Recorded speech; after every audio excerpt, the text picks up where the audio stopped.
बंगाल के इतिहास में ना एक ऐसा राजवंश हुआ जिसने सिर्फ तलवार के दम पर ही साम्राज्य नहीं बनाया, बल्कि अपनी कलम की ताकत से भी एक ऐसी विरासत बनाई जो आज तक जिंदा है। जी हाँ, आज हम बात करने वाले हैं सेन राजवंश की और उनकी इसी कहानी की परतें खोलेंगे। अब जरा इतिहास के इस एक पन्ने को देखिए। इसमें इसमें एक पूरे राजवंश की कहानी छिपी हुई है। तो चलिए इसी एक पन्ने के सहारे हम सेन वंश के उदय, उनकी जबरदस्त संस्कृति और फिर उनके पतन की कहानी को समझने की कोशिश करते हैं। तो सवाल ये उठता है कि आखिर ये कौन सा राजवंश था? क्या खास था इनमें? ऐसा क्या किया इन्होंने कि साहित्य, धर्म और भाषा इन सब पर अपनी एक गहरी छाप छोड़ गए? चलिए इसी सवाल का जवाब ढूंढते हैं। तो चलिए कहानी की शुरुआत से शुरू करते हैं। हर बड़े साम्राज्य की तरह सेन वंश की कहानी भी एक संस्थापक और एक बहुत ही सोच समझकर चुनी गई राजधानी से शुरू होती है। यहीं से उनके भविष्य की नींव पड़ी थी।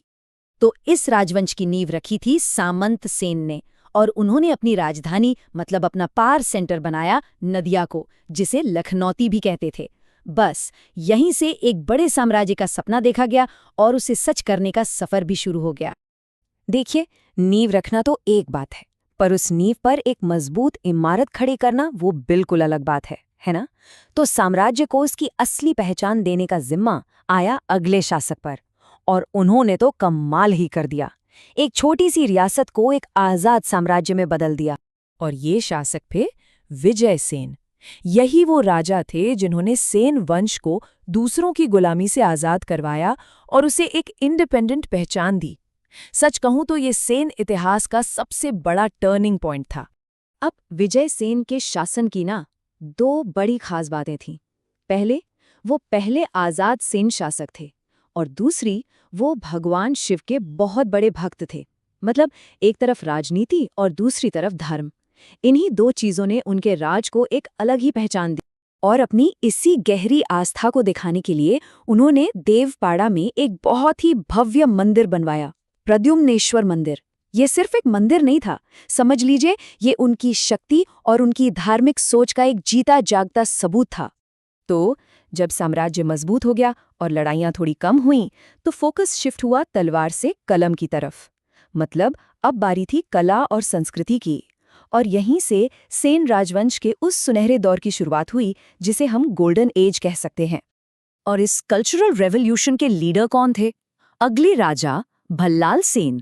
कमाल की बात यह है कि वो जितने अच्छे राजा थे उतने ही बड़े स्कॉलर मतलब विद्वान भी थे।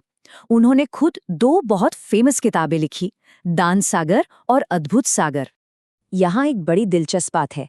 अद्भुत सागर नाम की जो किताब थी ना, उसे बल्लाल सेन ने लिखना तो शुरू किया, पर उसे खत्म किया उनके बेटे लक्ष्मण सेन ने।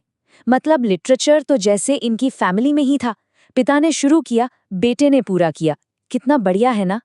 पर लक्ष्मण सेन सिर्फ अपने पिता का काम ही पूरा नहीं कर रहे थे, उन्होंने तो अपने दरबार को उस जमाने के सबसे बेहतरीन दिमागों का अड्डा बना दिया था। कवि, लेखक, विचारक, एक से बढ़कर एक लोग उनके दरबार में थे। मतलब आप सोचिए, गीत गोविंद लिखने वाले महान कवि जयदेव, पवन दूत के लेखक धोई, और तो और हलायुध जैसे पावरफुल चीफ जस्टिस और चीफ मिनिस्टर, सब एक ही दरबार में। ये वो जगह थी जहां टैलेंट और पावर दोनों एक साथ थे। लेकिन जैसा कि हम जानते हैं, हर चीज का एक अंत होता है। वक्त का पहिया घूमा और सेन राजवंश का भी पतन हुआ। पर खत्म होने से पहले उन्होंने एक ऐसी विरासत छोड़ी जो आज भी हमारे साथ है। और वो विरासत क्या थी? एक बहुत ही ऐतिहासिक पहल। सेन वंश पहला ऐसा राजवंश था जिसने अपने सरकारी दस्तावेजों और शिलालेखों को हिंदी में लिखवाना शुरू किया। सोचिए, ये उस जमाने में कितनी बड़ी और हिम्मत वाली बात रही होगी। ये एक तरह की क्रांति ही तो थी। और इस कहानी का अंत होता है लक्ष्मण सेन के साथ, जो बंगाल के आखिरी हिंदू शासक माने जाते हैं। उनका शासन सिर्फ सेन वंश का अंत नहीं था, बल्कि ये बंगाल के इतिहास के एक पूरे दौर का, एक पूरे युग का अंत था। उनके साथ एक चैप्टर हमेशा के लिए क्लोज हो गया। तो ये कहानी हमें एक सवाल के साथ छोड़ जाती है। जब बड़े बड़े साम्राज्य खत्म हो जाते हैं तो पीछे क्या बचता है? शायद सेन वंश की कहानी इसी का जवाब है। तलवारें टूट जाती हैं, राजपाट चला जाता है, पर जो रह जाता है वो है शब्द, वो है साहित्य, वो है कल्चर, और वो हमेशा जिंदा रहता है ना।